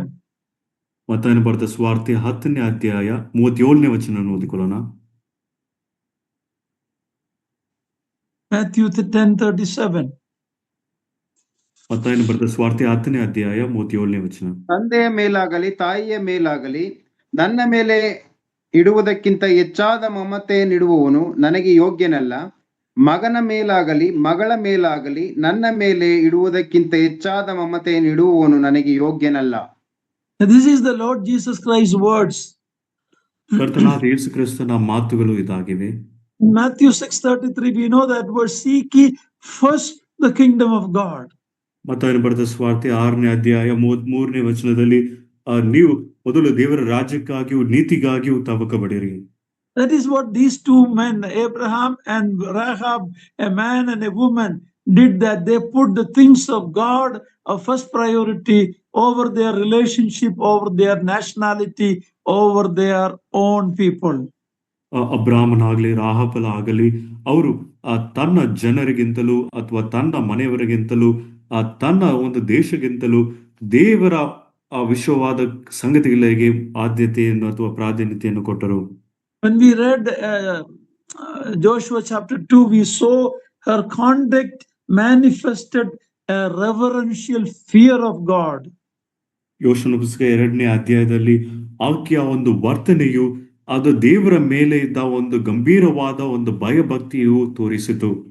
And also a belief in his word. ಅದು ಮಾತ್ರವಲ್ಲದೆ ಆ ಒಂದು ಮಾತಿನ ಮೇಲೆಯೂ ಆಕೆ ನಂಬಿಕೆ ಇಟ್ಟಳು. I know that God has given this land to you. ಯೆಹೋವನು ಈ ದೇಶವನ್ನು ನಿಮಗೆ ಕೊಟ್ಟಿರುವುದನ್ನು ಬಲ್ಲೆನು. She also put her affection with the people of God. ಅದು ಮಾತ್ರವಲ್ಲದೆ ಆ ದೇವ ಜನರ ಮೇಲೆ ಆಕೆ ಮಮತೆ ಇಟ್ಟಿದಳು. Remember exactly what Ruth said. Your God is my God. It didn't stop there, but your people are my people. ರೂತಲು ಸಹ ಇದೇ ಮಾತನ್ನು ಹೇಳಿದರು. ನಿನ್ನ ದೇವರು ನನ್ನ ದೇವರು ಮತ್ತು ನಿನ್ನ ಜನರು ನನ್ನ ಜನರು ಎಂಬುದಾಗಿ ಹೇಳಿದರು. See, as believers, how much do we value not only God, but His people, His church, His word? How much do we value? ವಿಶ್ವಾಸಿಗಳಾಗಿ ನಾವು ಸಹ ಎಷ್ಟರ ಮಟ್ಟಿಗೆ ನಾವು ಮೌಲ್ಯತೆಯನ್ನು ಕೊಡುತ್ತಿದ್ದೇವೆ. ದೇವರಿಗೆ ಮಾತ್ರವಲ್ಲದೆ ದೇವರ ಸಭೆಗೂ ದೇವರ ಜನರಿಗೂ ನಾವು ಎಷ್ಟು ಮೌಲ್ಯತೆಯನ್ನು ಕೊಡುತ್ತಿದ್ದೇವೆ.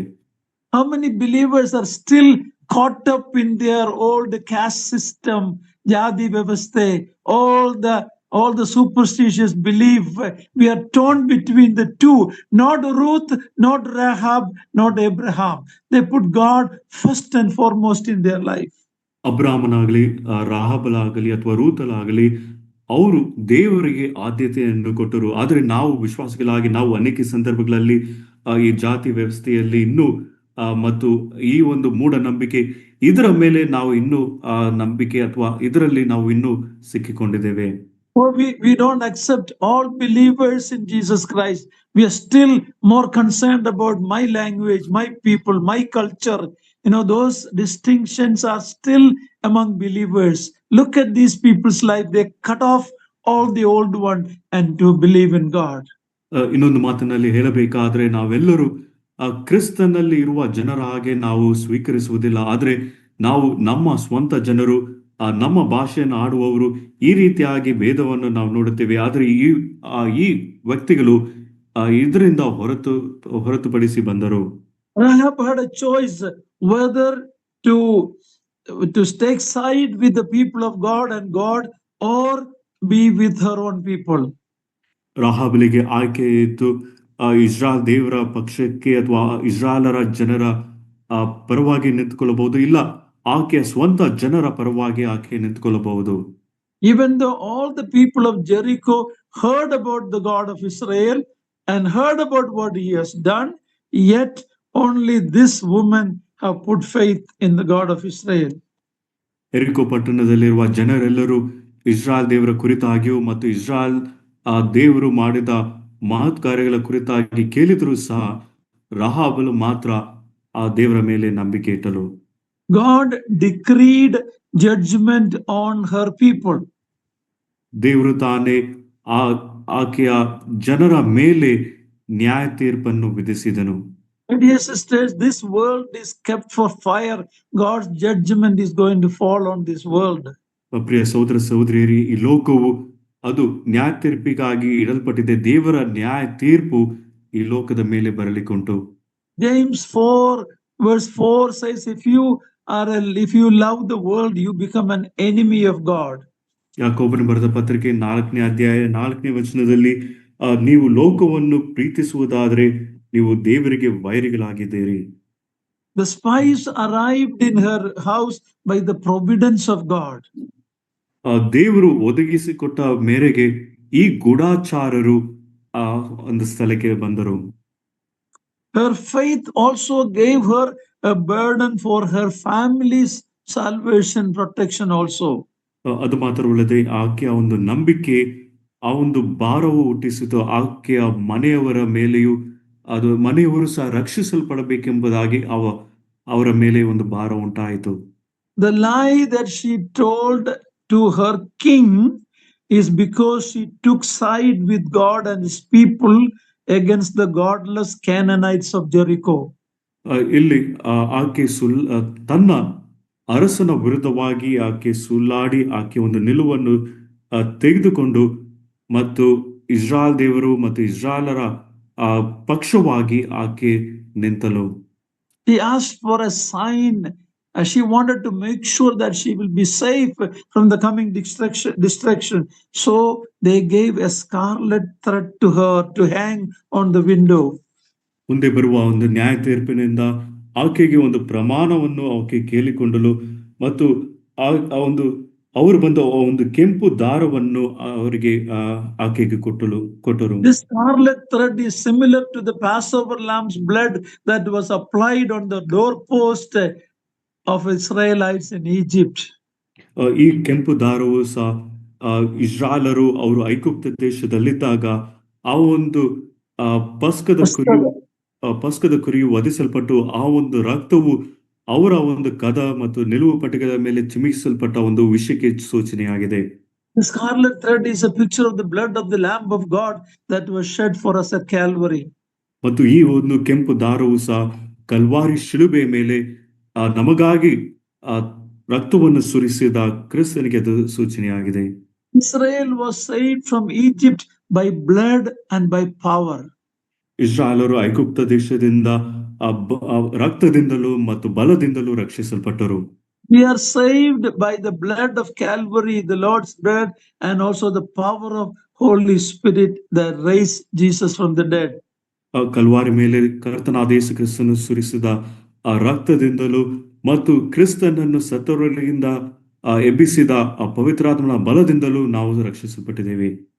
After chapter 2, we see Rahab in chapter 6 when the wall fell, when Israelites obeyed God and the wall fell. ಯೋಷನ ಪುಸ್ತಕ 2ನೇ ಅಧ್ಯಾಯದಲ್ಲಿ ಆದ ನಂತರ 6ನೇ ಅಧ್ಯಾಯದಲ್ಲಿ ರಾಹಬಳ ಹೆಸರಲ್ಲೂ ನಾವು ನೋಡುತ್ತೇವೆ. ಎರಿಕೋ ಪಟ್ಟಣದ ಗೋಡೆಯು ಬಿದ್ದು ಇಸ್ರಾಯೇಲ್ ಜನರು ಆ ಪಟ್ಟಣವನ್ನು ಸ್ವಾಧೀನ ಮಾಡಿಕೊಂಡರು. Chapter 6 verse 22. 6ನೇ ಅಧ್ಯಾಯ 22ನೇ ವಚನವನ್ನು ಓದಿಕೊಳ್ಳೋಣ. Joshua 6:22.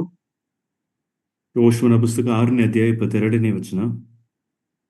ಯೋಶುವನು ದೇಶವನ್ನು ಸಂಚರಿಸಿ ನೋಡಿದ ಇಬ್ಬರು ಮನುಷ್ಯರಿಗೆ, ನೀವು ಆ ಸೂಳೆಯ ಮನೆಗೆ ಹೋಗಿ ಅವಳಿಗೆ ಪ್ರಮಾಣ ಮಾಡಿದಂತೆ ಅವಳನ್ನು ಅವಳಿಗಿರುವುದೆಲ್ಲವನ್ನು ಹೊರಗೆ ತಂದುಕೊಂಡು ಬನ್ನಿರಿ ಎಂದು ಹೇಳಲು, Joshua kept the word given by the two spies. ಇಬ್ಬರು ಗೂಢಚಾರರು ಕೊಟ್ಟ ಮಾತನ್ನು ಯೋಶುವನು ಕಾಪಾಡಿದನು. And verse 23 says that she was brought and placed outside the camp of Israel first. 23ನೇ ವಚನದಲ್ಲಿ ನಾವು ನೋಡುತ್ತೇವೆ, ಮೊದಲನೇದಾಗಿ ಆಕೆಯನ್ನು ಮತ್ತು ಎಲ್ಲಾ ಜನರನ್ನು ತಂದು ಇಸ್ರಾಯೇಲರ ಪಾಳೆಯದ ಹೊರಗೆ ಇಟ್ಟರು. And as a Gentile, she had to be ceremonially cleansed. ಆಕೆ ಅನ್ಯ ದೇಶಕ್ಕೆ ಸೇರಿದವಳಾದ ಕಾರಣದಿಂದ ಒಂದು ಆಚಾರದ ರೀತಿಯಲ್ಲಿ ಒಂದು ಆಕೆ ಶುದ್ಧೀಕರಣವನ್ನು ಹೊಂದಬೇಕಾಯಿತು. But when verse 25 says she lived in the midst of Israel. ಅಂದ್ರೆ 25ನೇ ವಚನದಲ್ಲಿ ನಾವು ನೋಡುತ್ತೇವೆ, ಅವಳು ಇಂದಿನವರೆಗೂ ಇಸ್ರಾಯೇಲರಲ್ಲಿ ವಾಸವಾಗಿದ್ದಾಳೆ. See, many times the people criticize God for judging the whole people of Jericho. ಅನೇಕ ಜನರು ದೇವರನ್ನು ದೂಷಿಸುತ್ತಾರೆ. ಎರಿಕೋ ಪಟ್ಟಣವನ್ನು ಸಂಪೂರ್ಣವಾಗಿ ನಾಶ ಮಾಡಿಸೋದಕ್ಕೆ ದೇವರನ್ನು ದೂಷಿಸುತ್ತಾರೆ. Many people think that the God of the Old Testament is a cruel God. ಅನೇಕರು ನೆನೆಸುವುದೇನೆಂದ್ರೆ ಹಳೆ ಒಡಂಬಡಿಕೆಯ ದೇವರು ಆತನು ಕ್ರೂರನು ಎಂಬುದಾಗಿ. But we should marvel at his grace which preserved Rahab and her family from the same judgment. ಆದರೆ ರಾಹಾಬಳನ್ನು ಮತ್ತು ಆಕೆಯ ಮನೆಯವರನ್ನು ಈ ಒಂದು ನ್ಯಾಯ ತೀರ್ಪಿನಿಂದ ಕಾಪಾಡಿದಕ್ಕಾಗಿ ದೇವರ ಕೃಪೆಯನ್ನು ಸಹ ನಾವು ಅದೇ ಸಮಯದಲ್ಲಿ ನೆನೆಸಬೇಕು. The grace of God not only made provision for her safety, ಆ ದೇವರ ಕೃಪೆ ಆಕೆಯ ಒಂದು ರಕ್ಷಣೆಗಾಗಿ ಕೊಡುವುದು ಮಾತ್ರವಲ್ಲದೆ, but elevated her to a place in the ancestry of King David and ultimately of the Lord Jesus Christ in Matthew chapter 1. ಇಲ್ಲಿ ದಾವೀದನ ಒಂದು ವಂಶದಲ್ಲಿಯೂ ಮತ್ತು ಅಂತಿಮವಾಗಿ ಕರ್ತನಾದ ಯೇಸು ಕ್ರಿಸ್ತನ ವಂಶಾವಳಿಯಲ್ಲಿಯೂ ಆಕೆಯ ಒಂದು ಹೆಸರು ಬರುವ ಹಾಗೆ ದೇವರು ಮಾಡಿದನು. Dear ones, grace not only saves us from destruction but guarantees our exaltation. ಕೃಪೆಯು ನಮ್ಮ ರಕ್ಷಣೆಯ ಒಂದು ಖಚಿತತನವನ್ನು ಉಂಟು ಮಾಡುವುದು ಮಾತ್ರವಲ್ಲದೆ ಅದೇ ಸಮಯದಲ್ಲಿ ದೇವರು ನಮ್ಮನ್ನು ಮೇಲಕ್ಕೆ ತರುವನೆಂಬುದಾಗಿಯೂ ಸಹ ಅದು ತೋರಿಸುತ್ತದೆ. Why did Joshua send the two spies to Jericho knowing that God has already given that? Why? ದೇವರು ಈಗಾಗಲೇ ಆ ದೇಶವನ್ನು ಕೊಟ್ಟಿದ್ದಾನೆ ಎಂಬುದಾಗಿ ಯೋಶುವನು ತಿಳಿದಾಗ್ಯೂ ಯಾಕೆ ಆ ಇಬ್ಬರು ಗೂಢಚಾರರನ್ನು ಕಳಿಸಿದನು? Not only to find the military statistics how to go and take the place, but God had one woman in that place that God's grace was reaching out to. ಇಲ್ಲಿ ಆ ಒಂದು ದೇಶವನ್ನು ಹೇಗೆ ಆ ಪಟ್ಟಣವನ್ನು ಹೇಗೆ ಸ್ವಾಧೀನ ಮಾಡಿಕೊಳ್ಳಬೇಕೆಂಬುದಾಗಿ ಒಂದು ಸೈನಿಕ ಯೋಜನೆ ಹಾಕುವುದು ಮಾತ್ರವಲ್ಲದೆ ಆ ಅಲ್ಲಿ ಒಬ್ಬ ಸ್ತ್ರೀಯು ದೇವರ ದೇವರ ಕೃಪೆ ಆ ಒಂದು ಸ್ತ್ರೀಯ ಮೇಲೆ ಇದ್ದ ಒಂದು ಕಾರಣವನ್ನು ಸಹ ನಾವು ನೋಡ್ತೇವೆ. Remember how in the judgment of Noah's time, the flood, God preserved one family. ನೋಹನ ಕಾಲದಲ್ಲಿ ಆ ಒಂದು ಜಲಪ್ರಳಯವು ಆ ಒಂದು ನ್ಯಾಯ ತೀರ್ಪಿನಿಂದ ಹೇಗೆ ಆ ದೇವರು ಒಂದು ಕುಟುಂಬವನ್ನು ಸಂರಕ್ಷಿಸುವುದೆಂಬುದಾಗಿ ನೋಡುತ್ತೇವೆ. The Philippian jailer and family was preserved in that night in the Philippian jail. Philippi ಪಟ್ಟಣದಲ್ಲಿರುವ ಸೆರೆಮನೆಯಲ್ಲಿ ಆ ಒಬ್ಬ ಸೆರೆಮನೆ ಅಧಿಕಾರಿಯು ಮತ್ತು ಕುಟುಂಬದವರು ಆ ದಿನ ರಾತ್ರಿ ಅವರು ಸಂರಕ್ಷಿಸಲ್ಪಟ್ಟರು. How Jesus went to that Samaritan city seeking one woman. ಕರ್ತನಾದ ಯೇಸು ಕ್ರಿಸ್ತನು ಸಮರ ಪಟ್ಟಣಕ್ಕೆ ಒಬ್ಬ ಸ್ತ್ರೀಯನ್ನು ಹುಡುಕಿ ಹೋದನು. The same faith that Israelites had that brought the walls down, the same faith brought Rahab and her family out from the place of destruction. ಇಸ್ರಾಯೇಲರ ಒಂದು ನಂಬಿಕೆ ಆ ಒಂದು ಪಟ್ಟಣದ ಗೋಡೆಯನ್ನು ಅದು ಬೀಳುವ ಹಾಗೆ ಮಾಡಿತು. ಅದೇ ರೀತಿಯಾದ ಒಂದು ನಂಬಿಕೆಯು ಸಹ ರಾಹಾಬಳನ್ನು ಅವರ ಮನೆಯವರನ್ನು ಹೊರಗೆ ತರುವುದಕ್ಕಾಗಿ ಕಾರಣವಾಯಿತು. What an amazing woman of faith was Rahab. ರಾಹಾಬಳು ಎಂತ ಅದ್ಭುತವಾದ ಒಂದು ನಂಬಿಕೆಯ ಸ್ತ್ರೀ ಆಗಿದ್ದಳು. Dear sisters, what do we learn from her story, her ಘಟನೆ? ಪ್ರಿಯ ಸಹೋದರಿಯರೇ, ಈಕೆಯ ಜೀವಿತದಲ್ಲಿ ನಡೆದ ಘಟನೆಯಿಂದ ನಾವು ಕಲಿಯುವ ವಿಷಯವೇನು? No matter what is our background, God's grace will reach out to us if we put our faith in the Lord. ನಾವು ನಮ್ಮ ಒಂದು ಹಿನ್ನೆಲೆ ಎಂಥದೇ ಆಗಿರಬಹುದು, ಆದ್ರೆ ನಾವು ದೇವರ ಬಳಿಗೆ ಬರುವುದಾದರೆ ದೇವರ ಕೃಪೆಯು ನಮ್ಮ ಸಮೀಪ ಬರುತ್ತದೆ. Not only saves us, but He exalts us. We are not only justified and being sanctified now, we will be glorified one day. ನಮ್ಮನ್ನು ರಕ್ಷಿಸುವುದು ಮಾತ್ರವಲ್ಲದೆ ನಮ್ಮನ್ನು ಮೇಲಕ್ಕೆ ತರುವಂತದ್ದಾಗಿದೆ. ನಾವು ನಮ್ಮನ್ನು ನೀತಿ ನಿರ್ಣಯ ಉಂಟು ಮಾಡುವುದು ಮಾತ್ರವಲ್ಲದೆ ಈಗ ಶುದ್ಧೀಕರಿಸುವುದು ಮಾತ್ರವಲ್ಲದೆ ಮುಂದೆ ಮಹಿಮಾ ಪದವಿಯೂ ಸೇರಿಸುತ್ತದೆ. The Lord's name be glorified.